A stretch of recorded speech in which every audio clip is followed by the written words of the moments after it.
Hello everyone, welcome back to my channel. So guys, हम I will make you man if you want or not का next part start करते हैं। हमने last scene में देखा था कि वांग जी जो कहता है मैं जाने के लिए रेडी हूँ और अंकल कुरेन कहता है हम वांग जी को भेजने के लिए तैयार हैं, लेकिन अगर वांग जी के साथ कुछ भी गलत होता है तो आप उसकी ज़िम्मेदारी लेंगे। तो जो वो पर्सन थे उन्होंने कहा जिन जिन जोशियान के जो फादर थे उन्होंने कहा ठीक है मैं बात कर लूँगा, वांग जी को भेज दो वहाँ। अब वांग जी जो कि रोता है और कुछ ही अपने कुछ हनफू लेता है और उस पालकी में बैठ जाता है और उस वक्त वो पालकी चलती है और वो पहुंच जाती है यहाँ विंग की तरफ। विंग के गांव में वो एक बड़े से कबीला था, विंग का जो कबीला है। तो विंग का कबीले में वो पहुंचता है और उसके साथ विंग के ऑलरेडी गार्ड्स थे। अब विंग जो एक डैल स्माइल करता है क्योंकि उनको पता चल गया था कि वांग जी आ रहा है।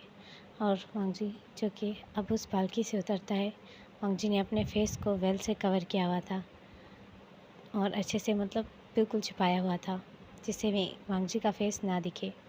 अब वांग जी जो कि उस महल में आता है जो भी ओशियान का महल है, तो वांग जी बहुत घबराया हुआ था। ओशियान जो कि वांग जी को देखता है और स्माइल करता है और कहता है फाइनली तुम यहाँ पर हो। आने में कोई परेशानी तो नहीं होगी तुम्हें। और वांग जी की ईगल विंग ओशियान की जो ईगल होती है वो बहुत ही ज़्यादा सेटिस्फाई सी आवाज़ निकालती है और बहुत ही स्पीड में उड़ते हुए आती है और सीधा ओशियान की जो शोल्डर है उस पर बैठ जाती है। और ओशियान जो कि एक वुमेन को कहता है इसे वो कमरा दिखा दो।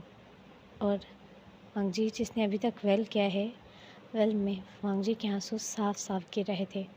अब वांग जी जिसने वेल किया हुआ था और वांग जी ने अच्छे से वेल किया हुआ था और विंग के जो ओशियान की जो सर्वेंट होती है वो वांग जी को उस रूम में ले जाती है और देखती है और कहती है हांग वंजुन आप यहीं पर बैठिए। और अब हांग वंजुन मुझे मत कहिए। तो वो सर्वेंट देखने लगती है और वो कहती है आप मुझे वांग जी कहना, मेरे पास अब कोई भी ऐसा रुतबा नहीं है, मैं सिर्फ वांग जी हूँ। अब वो वुमेन चुप हो जाती है। वो समझ चुकी थी कि वांग जी पूरी तरीके से टूट चुका है। अब यहाँ वांग जी जो कि बैठा हुआ है और वो उस अपने बॉक्स की तरफ देखता है जिसमें उसके कुछ कपड़े थे। और वांग जी जो कि बैठा है अभी तक, अचानक ओशियान उस रूम में आता है और एक डेवल से स्माइल देता है। ओशियान की जो ईगल है वो उड़ते हुए एक स्टैंड था, कमरे में ही एक स्टैंड बना हुआ था ईगल के लिए, वो वहाँ पर जाकर बैठ जाती है। और ओशियान जो आगे आता है और वांग जी जो उसको देखकर इतना बुरी तरीके से घबराता है कि वांग जी के हाथ पाँव काँप रहे, उसकी पूरी बॉडी शिवर कर रही थी। अब जो ओशियान है वो वांग जी के करीब आता है और उसके फेस को देखने के लिए उसका वेल हटाने वाला था। वांग जी डर से पीछे होता है और ओशियान जो एक सेटिस्फाई से स्माइल देता है और कहता है क्या तुम्हें डर लग रहा है? वांग जी की आई से टेयर्स गिर रहे थे। अब वांग जी की पूरी बॉडी शिवर कर रही थी ओशियान को देखकर। और ओशियान जो आता है वांग जी के करीब बैठ जाता है। वांग जी के हाथ पाँव काँप रहे थे और ओशियान जो उसके वेल को हटा देता है और कहता है तुम्हारे चेहरे से ये दाग गया नहीं। और ऐसे कहने के बाद ओशियान जो स्मेल देता है वो देखता है कि ये काफ़ी दाग मिट चुका है और कहता है तुम्हारी बॉडी हील बहुत जल्दी कर लेती है। और ऐसे कहने के बाद ओशियान जो कि वांग जी को कमर से टच करता है तो वांग जी जो रोते हुए आंखें बंद कर लेता है। ओशियान कहता है क्या तुम्हें डर लग रहा है? अब तुम मेरी स्लेट हो, तुम्हें ये रोज़ करना होगा, तो तुम्हें डरने की कोई ज़रूरत नहीं। अच्छा है, तुम्हें एंजॉय करना होगा। वांगजी जो रोता है, पूरी तरीके से रोता है। अब विवशान जो है डेविल स्माइल करता है और अचानक वांगजी के बालों से टाइटली पकड़ता है और कहता है, क्या हुआ? तड़पते हुए देखकर मुझे बहुत अच्छा लग रहा है तुम्हें, सच में। वांगजी ने रोते हुए कहा, क्या कसूर था मेरा? और विवशान ने कहा, कसूर? तुम्हारा कसूर नहीं था, सच में तुम्हारा कसूर बिल्कुल भी नहीं था। कसूर तुम्हारी माँ बाप का था। और देखो, तुम्हारे माँ बाप ने मेरे साथ क्या किया था, मेरी फैमिली के साथ क्या किया था। वांगजी ने रोते हुए कहा, मुझे नहीं पता। तो वांगजी को वो बहुत टाइट बालों से खींचता है और कहता है, पर तुम्हें पता होना चाहिए ना कि तुम्हें किस बात की सज़ा मिली है। तुम्हें नहीं पता? अब वांगजी को वो ऐसे कहकर स्माइल करता है और कहता है, क्या फ़र्क पड़ता है, तुम्हें पता हो या ना हो, पर मैं अब तुम्हें ज़िंदगी भर नहीं छोड़ने वाला। और विवोशन जो कि वांगजी को बेड पे पुश करता है और कहता है, तो तुम एक बात याद रखना, तुम्हारी जो औकात है वो किसी वाइफ़ की नहीं है। तुम मेरी कोई वाइफ़ नहीं हो। तुम एक एक वेश्या हो जो दूसरों का दिल बहलाने के लिए काम आती है। और ऐसे कहकर वो एक डेविल से स्माइल देता है। वांगजी जो रोने लगता है और बहुत बुरी तरीके से रोता है। वांगजी ने कभी नहीं सोचा था कि उसकी लाइफ में कुछ ऐसा हो जाएगा कि उसे एक ऐसे पर्सन के लिए या तो अपने कबीले के लिए खुद को बर्बाद कर देना होगा। वांगजी ने खुद को विवोशान के हाथ में दे दिया है, तो वो बर्बाद ही हो गया है ना गाइस। विवोशान जो कि वांगजी को कमांड करते हुए कहता है, मुँह क्या देख रहे हो, हनफू को उतारो। और विवोशान की ये बात सुन के वांगजी के हाथ पाँव कांपते हैं और वांगजी उसकी तरफ देखता है। विवोशान जो कि वांगजी के बाल जो खुले हुए थे उसे और भी ज़्यादा बिखेर देता है और कहता है, क्या सुनाई नहीं दिया? वांगजी डरते हुए अपने हनफू के रोप्स को खोलता है और रोता है। विवोशान एक डेविल से स्माइल देता है और कहता है, एक एक करके सारे लेयर्स उतार देना। अब वांगजी जो कि कहता है, मुझे अच्छा नहीं लगेगा। तो विवोशान कहता है, क्या अच्छा नहीं लगेगा? बट मुझे अच्छा लगेगा। और ऐसे कहने के बाद विवोशान जो कहता है, तुम्हें नहीं सुना मैंने क्या कहा? वांगजी जो कि अपने हनफू की लेयर मतलब हनफू के बेल्ट को पकड़ के खड़ा हुआ था, वो बिल्कुल भी नहीं हटाना चाहता था। अब विवोशान कहता है, सच में तुम ज़बरदस्ती के लायक हो। तुम मेरी बात नहीं मान रहे, एक अच्छी स्लेट नहीं बन रहे, एक अच्छी हॉरर बिल्कुल भी नहीं। और ऐसे कहने के बाद वांगजी को वो बहुत बुरी तरीके से स्लैप करता है और कहता है, तुम्हें एक अच्छी और बनना चाहिए अपने मास्टर के लिए। और वांगजी जो रोने लगता है और वांगजी के बालों से बहुत बुरी तरीके से खींचता है और कहता है, क्या रो रहे हो? रोने से क्या होगा? जो मैंने कहा है वो करो। मैं तुम्हारी बॉडी को इतना बुरी तरीके से टॉर्चर करूँगा और इसे जलाकर राख कर दूँगा, जैसे मेरे मॉम डैड की बॉडी जलाकर राख कर दी थी। वांगजी को कुछ समझ नहीं आ रही कि ये ओशियान किस बात पर ऐसे कर रहा है रिएक्ट। उसकी बॉडी को जलाकर राख करना और जैसे उसकी पेरेंट्स की बॉडी जलाकर राख कर दी, ये वांगजी को तो कुछ पता नहीं था। अब वांगजी को वो बुरी तरीके से बेड पे ज़ोर से पुश कर देता है और कहता है, तुम्हें नहीं समझ आया है ना? और वो वांगजी के साथ बहुत ज़्यादा फोर्सफुली इंटीमेट होता है। अब यहाँ पर वांगजी जो कि बहुत ज़्यादा पेन में होता है और उसकी आई से टीयर्स गिर रहे थे। अब शाहजहान जो उसे हक करके सो रहा है। अब वांगजी को वो कहता है, हे, एक बात याद रखो, तुम्हारी किस्मत में सिर्फ यही है और कुछ भी नहीं। तुम्हें एक अच्छी हौर बनना होगा।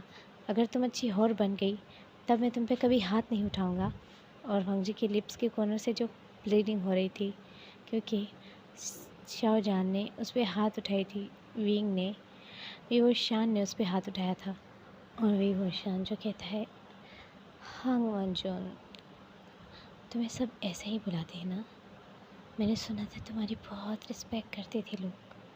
तुम्हें एक प्योर डायमंड की तरह देखते थे, कोई तुम्हें गंदी नज़र से देखता ही नहीं था। लोग तुम्हारे बारे में क्या सोचेंगे कि तुम मेरी रखेल हो, तुम एक वेश्या हो। और ऐसे कि शाहजहान जो हंसने लगता है, सॉरी, विवोशान जो हंसने लगता है, तो फिर विवोशान जो हंसता है और इवो की आई से टेयर्स गिर रहे थे। अब विवोशान कहते हैं, बस क्या अभी से तुम टूट रही हो? अभी तो मुझे और ज़्यादा सेटिस्फाई होना है और इन्जॉय करना है। सच में मैंने और इन्जॉय करना है। और ऐसे कहने के बाद विवोशान, जिसने अभी तक इवो को छोड़ा था ही नहीं, और उसने इवो को टाइटली अपनी बाहों में जकड़ा हुआ था, अब विवोशान जो कि इवो की थाइस को पकड़ता है और बहुत ही बुरी तरीके से अपने पास खींचता है और इवो के साथ बहुत ज़्यादा रफली, बहुत ही ज़्यादा बुरी तरीके से इंटीमेट होता है। इवो जो दर्द में रोता है और कोई इवो से कोई रिक्वेस्ट नहीं करता, इवो बस दर्द में थोड़ा बहुत रोता है। और जान जो अपने आप को बहुत बुरी तरीके से पुश करता है और इवो जो दर्द में रोता है और जान के चेस्ट पे अपने हाथ रख के कभी उसे दूर करने की कोशिश करता है, लेकिन जान जो कि अब वांगजी, गाइस मैं वांगजी और इवो के बीच में फंस जाती हूँ कभी कभी, तो आप लोग इग्नोर करिएगा और मुझे माफ़ कर दीजिएगा। ओके, तो फिर अब वांगजी जो बहुत बुरी तरीके से जान को दूर करता है, लेकिन जान को वो दूर कर नहीं पा रहा था। जान जो उसके लेग्स को पकड़ के नीचे की तरफ और खींचता है, जिससे जान की जो बॉडी है ना, वो वांगजी के और भी ज़्यादा डीप जा रही थी, जिससे वांगजी दर्द में बहुत बुरी तरीके से रोता है। अब ऐसे ही 6 मंथ हो गए थे, उनके बीच में ये सब होता था। वांगजी ने कभी भी अभी तक इनको एक्सेप्ट नहीं किया था। वो किस मुंह से एक्सेप्ट करे, क्योंकि विवोशान ने उसे वाइफ नहीं, एक रखेल का दर्जा दिया था, बस, और कुछ भी नहीं।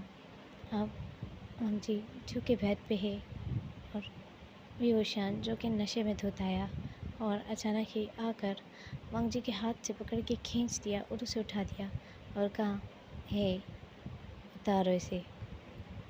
और वांगजी ने रोते हुए विवोशान को देखा। वांगजी जो कि रोते हुए देखता है और विवोशान के करीब आता है और उसके हनफों को खोलता है, उसकी अपर बॉडी से जो हनफो है उसे हटाता है। अब विवोशान कहता है, अपना भी हटाओ। तो वांगजी जो रोते हुए उसकी तरफ देखता है, विवोशान उसके बालों से टाइटली पकड़ लेता है, उसके मुंह पे ज़ोरदार चांटा मारता है और कहता है, क्या तुम्हें समझ नहीं आई बीच? हाँ, तुम्हें समझ नहीं आती? और विवोशान जो कि वांगजी को मारने लगता है, बहुत बुरी तरीके से मारता है। अब वांगजी रोते हुए कहता है, मैं रेडी हूँ, मैं उतार रही, मुझे मत मारो प्लीज़। अब विवोशान जो उसे मारता रहता है जब तक उसका दिल भरता नहीं है, क्योंकि वो कहीं ना कहीं अपना बदला लेना चाहता था, अपना गुस्सा निकालना चाहता था, वो तड़प निकालना चाहता था जो उसकी बॉडी में है। वो अब विवोशान जो कि देखता है, वहीं पर एक कैंडल पड़ी हुई थी। अब वो कैंडल कहता है, तुम्हें पता है जब मैं इस आग को देखता हूँ मुझे क्या फ़ील होता है? और विवोशान की आंखें रेड होने लगती हैं और उसकी आई से टीयर्स आने लगते हैं और कहता है, क्या फ़ील होता है, क्या तुम्हें पता है? और वो कैंडल जो ज़ोर से फेंकता है फ्लोर के ऊपर। वांगजी जो डरता है और पीछे होता है। अब विवोशान उसके बालों से आकर पकड़ता है और कहता है, तुम्हें पता है मुझे क्या फ़ील होता है? नहीं पता ना? और ऐसे कह के उसे बेड पे फेंकता है और कहता है, ऐसे लगता है जैसे मेरी रूह अंदर से जल रही हो, मेरी आत्मा पूरी तरीके से तबाह हो चुकी हो। और ऐसे कहने के बाद वो बेड पे वांगजी को पुश कर देता है और वांगजी जो रोते हुए पीछे की तरफ होता है और वांगजी कहता है, मुझे माफ़ कर दो, मुझे माफ़ कर दो। और वांगजी जो रो रहा था, अब विवोशान कहता है, माफ़ कर दूँ, वो सब मैं भूल जाऊँ जो कि तुम्हारे मॉम डैड ने वो कहता है, वांगजी कहता है, मेरे मॉम डैड ने क्या किया था मुझे नहीं पता, मुझे नहीं पता। और ऐसे कह के वो रोने लगता है। और विवश जो कि कहता है, तुम्हें नहीं पता? हाँ, तुम्हें कैसे पता होगा? तुम्हारे माँ बाप ने तुम्हें नहीं बताया था? और वो एक साइको की तरह उसके करीब आकर बैठता है। और वांगजी जो डरता है, विवशान उसकी टांगों से खींच लेता है, उसके करीब करता है और उसके टॉप पे आ जाता है और उसकी नेक के ऊपर अपना फेस रखते हुए कहता है, मैं बताता हूँ। अब हम फ्लैशबैक में जाते हैं। यहाँ दिखाया जाता है कि एक बेबी जिसने जन्म लिया, उसका नाम उसकी मदर के थी, इसका नाम विवोशियान है। क्या ये नाम अच्छा लगा तुम्हें? और उसका फादर जो स्माइल करता है कहते हैं, मेरी वाइफ ने अगर नाम रखा है तो बहुत अच्छा होगा। अब उसकी माँ जो कहती है, मेरी दोस्त, उसने कहा था वो मेरे बच्चे को देखने आएगी। और ऐसे कहने के बाद वो अब उसकी जो फ्रेंड्स थी, गाइस, अब आप लोगों को ना एक मतलब शौक होने वाला है कि विंग की मदर की फ्रेंड जो थी वो वांगजी की मदर थी। और वो कहती है, हाँ, वो मुझे देखने के लिए आने ही वाली थी, वो आई नहीं। तो यहाँ पर मैडम लैन जो आती है और वो बहुत खुश होती है और कहती है, यू, मिलकर अच्छा लगा, तुम कैसी हो? और यू जो दिखाती है और कहती है, ये देखो। और वो जल्दी से शाहजहान को अपने मतलब वी और शियान को अपने हाथों में लेती है और कहती है, बहुत खूबसूरत है। और फिर मैडम यू जो स्माइल करती है और मैडम यू जो कि अपने पेट पे हाथ रखती है और कहती है, मैं भी प्रेग्नेंट हूँ। तो मैडम यू, सॉरी नहीं, मैडम लैन जो ऐसे कहती है, तो मैडम लैन की बात सुन के मैडम यू बहुत ज़्यादा खुश हो जाती है और कहती है, सच में? तो फिर मैडम लैन जो हाँ में सर हिलाती है और मैडम यू कहती है, अगर ये बच्चा ओमेगा हुआ तो इसकी शादी मैं अपने विवश से करूँगी। तो मैडम लैन जो ऐसे सुनती हैं तो स्माइल करती हैं और कहती हैं, हम दोनों दोस्त हैं, तो ये दोस्ती रिश्तेदारी में बदल जाएगी। और वो हंसने लगती है। अब मैडम यू जो बेबी को जन्म दे चुकी थी, जो कि वी ओशियान है, तो उसके कुछ दिन बाद दिखाया जाता है। अब शाहजहान जो कि पूरे 7 साल का हो चुका है और मैडम यू ने अब वांगजी को भी जन्म दे दिया था। वांगजी जो 6 साल का है, वांगजी जो कि अपनी माँ के पास बैठा हुआ था और माँ की गोद में सर रखा हुआ था। और उसकी माँ कहती है, आखिर बात क्या है, मुझे बताइए, हमारी गलती तो नहीं है ना इसमें? लेकिन लेकिन क्या? वो हमें ही ऐसा समझेंगे, हमें जो कुछ भी करके हमें ऐसा करना ही होगा।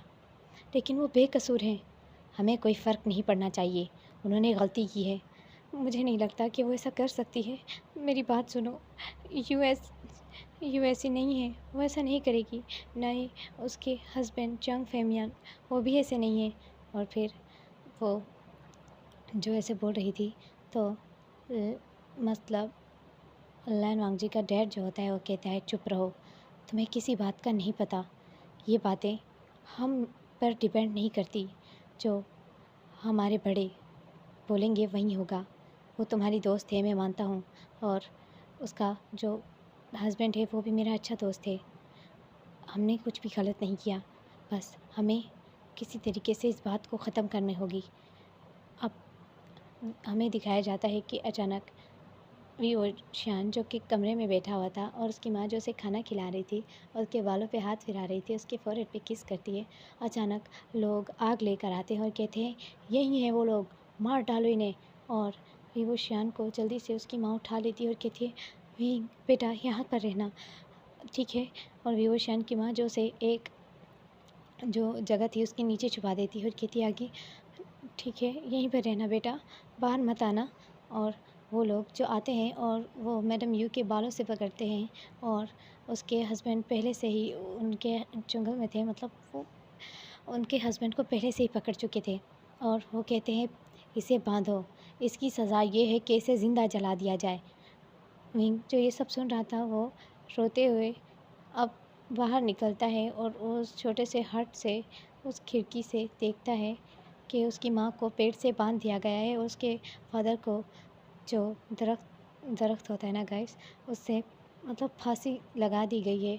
और अंकल सॉरी और जो फेमियन है वहीं पर अंकल कुरैन खड़े हुए थे और कहते हैं इनकी जो भी सज़ा है हम इन्हें देंगे आप लोगों के कहने पर।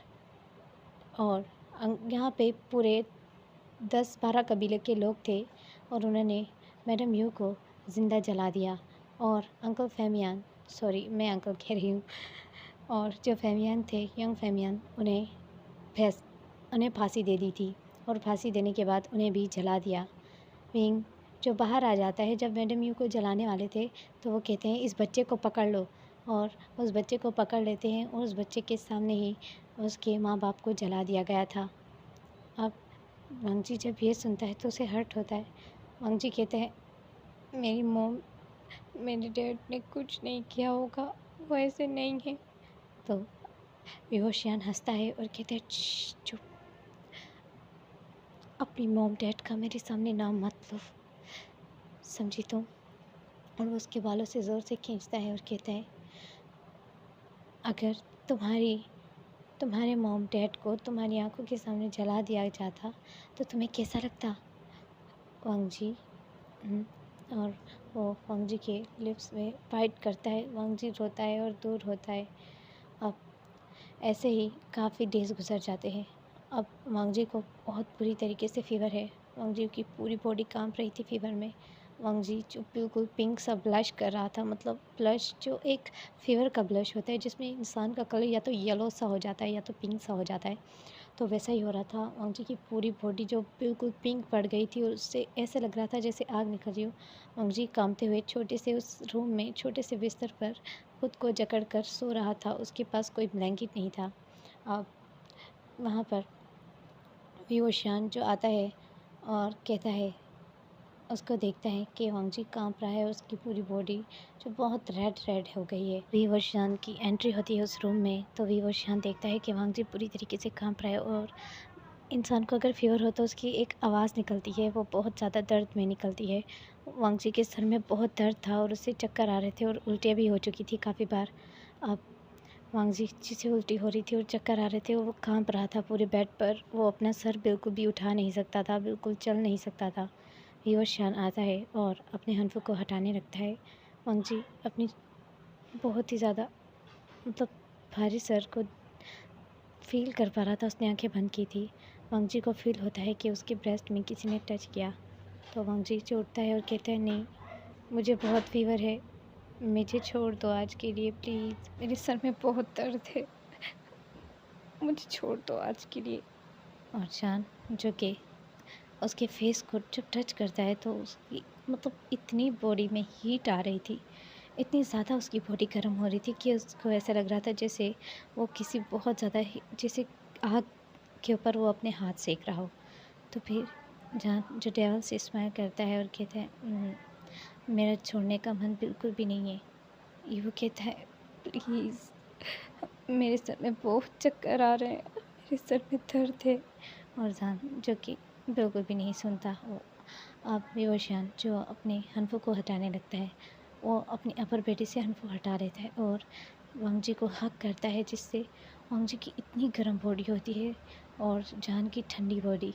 तो वांगजी जो कि आंखें बंद कर लेता है और जान जो उसकी नेक में किस करने लगता है और उसके लिप्स को सक करने लगता है। तो वांगजी जो जल्दी से अपना माउथ दूर करता है और वांगजी जैसे ही माउथ दूर करता है वांगजी को वॉमिटिंग आ जाती है और जान जो शॉक हो जाता है। वांगजी जो वॉमिटिंग कर रहा होता है और जान जो उसकी बॉडी से हट जाता है, वांगजी की बॉडी से जैसे ही जान हटता है तो वांगजी की बॉडी कांपने लगती है और वांगजी जो खुद के कपड़ों को निचोड़ने लगता है, क्योंकि उसे बहुत ज़्यादा ठंड लग रही थी, फीवर इतना तेज़ था उसे।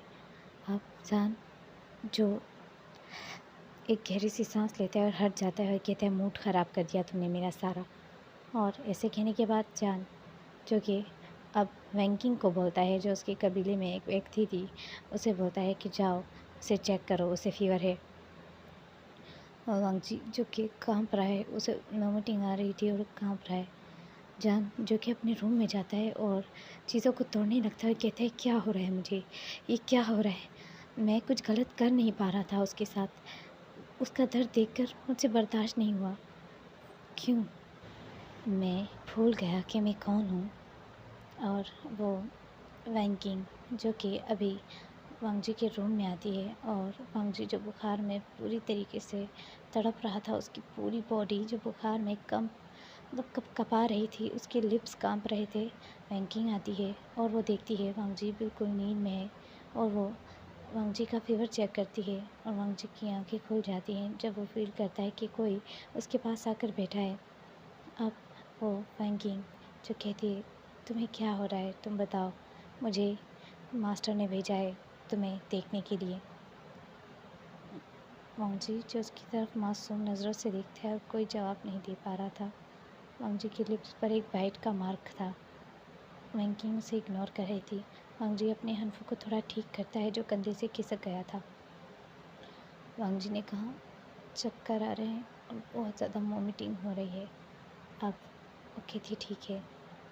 आप वैंकिंग कहती है, मुझे तुमसे कुछ सवाल पूछने हैं। तुम यहाँ पर कब से हो? तो वांगजी कहता है, 9 मंथ होने वाले हैं, मैं यहीं पर हूँ। अब वैंकिंग जो चुप हो जाती है, और वैंकिंग को पता था कि शाहजहां ने वांगजी के साथ फ़िज़िकल रिलेशन बहुत ही बुरी तरीके से फोर्सली बनाए थे। और अब वैंकिंग जो कहती है, लेट जाओ, रिलैक्स हो जाओ, और वैंकिंग जो उसकी पल्स चेक करती है तो वो शॉक हो जाती है और उसकी तरफ देखने लगती है। यहीं पर अचानक शाहजहां जो कि वी वोशियान है वो आ जाता है और कहता है, वैंकिंग जाओ यहाँ से। अब वांगजी जो उसे देखकर डर जाता है, और शाहजहां जो बहुत ही ज़्यादा गुस्से में लग रहा है इस वक्त। वैंकिंग के मतलब आंखें फटी हुई थी। वैंकिंग जो चुपचाप वहाँ से उठकर चली तो जाती है। वैंकिंग कुछ छुपा रही थी। वैंकिंग कहती है, ऐसा कैसे हो सकता है, अभी उसकी इतनी उम्र नहीं है, और वो भी एक नहीं, मैं उसे किस मुँह से बताऊँ। वो ऐसे सोच रही थी। अब आप लोगों को नेक्स्ट पार्ट में ही सरप्राइज़ मिलेगा कि आखिर वांगजी के साथ हुआ क्या है। ओके, और एक डिफरेंट है इस कहानी में। तो वांगजी जो कि डरता है, और वैंकिंग जो कि चुपचाप वहाँ से चली जाती है। अब वांगजी जो काँप रहा था, अब वांगजी की तरफ वी वोशियान जो कि नशे भरी आंखों से देखता है, और वांगजी जो कि डरते हुए पीछे होता है, और वी वोशियान जो उसकी टांगों को पकड़ता है और खींच लेता है। अब वांगजी रोते हुए कहता है, नो, नहीं, प्लीज़, मुझे फ़ीवर है, मुझे बहुत चक्कर आ रहे हैं, मेरी बॉडी में बिल्कुल भी पावर नहीं है तुम्हें देने की, मुझे बहुत दर्द हो रहा है। लेकिन वो शान जो कि अपनी नफ़रत को दिल में इतनी बुरी तरीके से उसने दबाया हुआ था कि वो वांगजी की किसी भी वर्ड पर उसे बिल्कुल भी रहम नहीं आ रहा था। तो फिर वांगजी जो रोता है, और वांगजी की बॉडी जो बहुत हॉट थी, शाहजहां जो उसको बोलता है, अब मैं तुम्हारी बॉडी पर ही हनफू ना देखूं। और इसे कहने पर वांगजी के वो बालों से खींचता है, और उसके लिप्स पर बहुत बुरी तरीके के बाइट करने लगता है। वांगजी रोता है और उसे दूर करने लगता है और कहता है, प्लीज़, मुझे दर्द हो रहा है, मुझे बहुत तेज़ फीवर है, मुझे सर्दी हो रही है। और वही ओशियान जो कि वांगजी के बालों से टाइटली पकड़ता है और कहता है, मुझे कोई फ़र्क नहीं पड़ता, चाहे तुम मर भी क्यों ना जाओ, लेकिन मैं तुम्हें इतनी आसानी से मरने नहीं दूंगा। अब यहाँ वैंकिंग जो कि वरिड थी, वो अब सोचती है, अगर मैं ये सब भी वो शान को बताऊंगी, क्या वो वांगजी पर रहम खाएगा, उसे छोड़ देगा, या कहीं वो उसकी जान न ले ले, उन मासूमों की जान न ले ले वो। और ऐसे कहकर वो सोच रही थी। गाइस, हम मिलेंगे इसके नेक्स्ट पार्ट में, और आप लोग परेशान बिल्कुल भी मत होना। इस पार्ट के बाद सिर्फ थोड़ी सी ही सैडनेस दिखाई जाएगी, इसके बाद हैप्पी हैप्पी और बहुत ही अच्छे से पार्ट दिखाएंगे। Okay, bye bye, take care.